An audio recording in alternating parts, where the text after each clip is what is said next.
If you're watching this video, chances are this wasn't as interesting to you as this, and this, Let's get medieval, player. and maybe this. But if you're like me, you cannot just be excited for every new piece of tech without questioning its philosophical meaning from the humanitarian point of view, the ethics in question, and the substantial changes coming with it. I know, I don't have friends either. The so-called information age runs at a pace that we don't always pay attention to, and before you know it, we find ourselves with new problems as every new piece of software update changes a part of our life. Hi, I'm Yonka. Hi. In today's episode of Blank Note, I want to explore how our concept of reality is about to change a lot as more AI sneaks into our pockets, the great power that comes with it, and the responsibility lying within. To the average person, AI means ChatGPT. You know, that website you go to have an intellectual chat about why are plums round. Or maybe that Frank Sinatra cover of Get Low by Lil Jon. To the window, to the wall, until the sweat drops down my balls. Or, for the intellectual, the 90s yearbook AI trend. But to the skilled eye of a tech enthusiast, AI is everywhere. Self-decision-making chunks of technology have been part of our phones for at least half a decade now. And I don't mean Siri, but many phone operations now run on AI, especially the camera. The one key factor that put Pixel phones on the map was in fact the camera. Packed with AI, the Google phone didn't need much fancy parts, as the software was making all the decisions for you, bringing astonishing results with ease. That is why all camera-equipped devices nowadays are also big brothered by some sort of AI-dedicated hardware under the hood. And yes, you smart cookie, you guessed it where I'm going with this. The new Pixel 8 phone. Which I love, Pixel fan all the way, packed with features. But in my opinion, one too many maybe? And yeah, the part where the camera understands the lighting situation, whether the subject is an animal or a better animal, and all the good bits of it, it's fine. But that magic editor thing, in my opinion, is a little weird, if not disturbing. While some might love the Photoshop made easy, my concern is we are normalizing something deeply contradictional.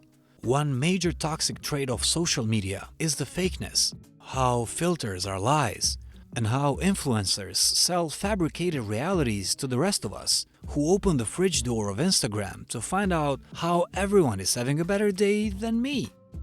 Now, putting an old film filter to induce nostalgia is one thing, but changing facial expressions is fabricated emotions.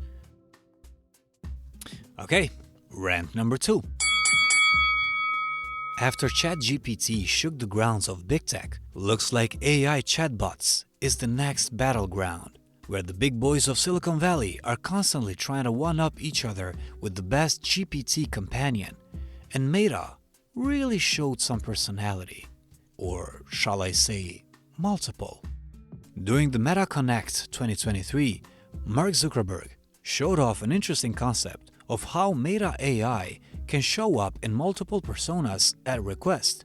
For instance, you could talk Dungeon Master with Snoop Dogg, Let's get medieval, player. or talk sports with Tom Brady, and so on. On the surface, there is nothing wrong with that. Public people have been auctioning off pieces of their life and knowledge in the form of books and movies forever. I might be old school, I don't know, this seems like fun after all. But my problem is the deep fake level we have reached. How perfectly we can now impersonate someone's voice. You want to stay out of jail, don't you? You want to keep your money and your freedom. And the frightening, dangerous scamming hell this tool proposes. I cannot help but think of the many ways things can go south once the technology becomes available to lower levels of engineering. I'm sure serious companies will stay within safety borders, but once Prometheus brings fire to the people, they will start burning forests. We are already seeing malicious celebrity undress programs. The next step will be fake revenge porn. Your news feed is already infected with tons of fake videos and fake stories, and before fact-checking enters the chat, the damage might have already been done. Or never ever seen levels of evil.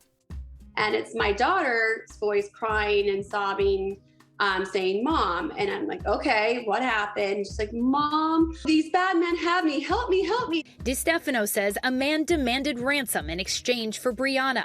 Within minutes, they confirmed her daughter was safe. She says it was all a scheme using artificial intelligence to replicate her daughter's voice. And finally, the last layer of YouTube paranoia concerns something I've already talked about on this channel. Nearly 10 years ago, Mark Zuckerberg laid down his company's stepping stones of going from text to photos to videos and finally VR. While mass adoption of the headsets is not ready yet, this time we got a taste of another thing that will be normalized in the days to come. Hands-free POV live stream. I made a whole video on how people will offer subscriptions on their POV channels a year ago. You can check that out later. The point is, camera sunglasses are not a new thing, and we already know that they were coming. Something to think about is the AI in it. The fact that this Jarvis GPT will be with you at all times, offering information, but also guiding you through the most random tasks. And if you thought phones made us dumb, think of what having Google search at the tip of your nose will do to you. Will you need to actually know things? My biggest problem is not the tool itself, as long as it remains a tool, but actually how we will adapt to them. Think of a day where the face swapping, voice impersonating, and the VR, AR all merge together. What will be the reality we'll live in? Once metaverses become the mainstream, how do you know the person you're having a meeting with is the person you had a meeting with? How do you know? How do you know the person you're supposed to date is not a bot, setting a trap of some kind? How do you know? And yeah, you're right. Turn it off. Pull the plug. Take those glasses off and back to reality.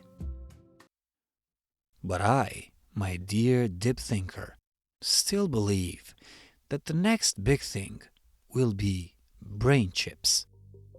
And if something as primitive as a rectangular piece of plastic screen can be packed with AI, a pack of transistors capable of reading 100 billion neurons in your brain will surely have some AI in it.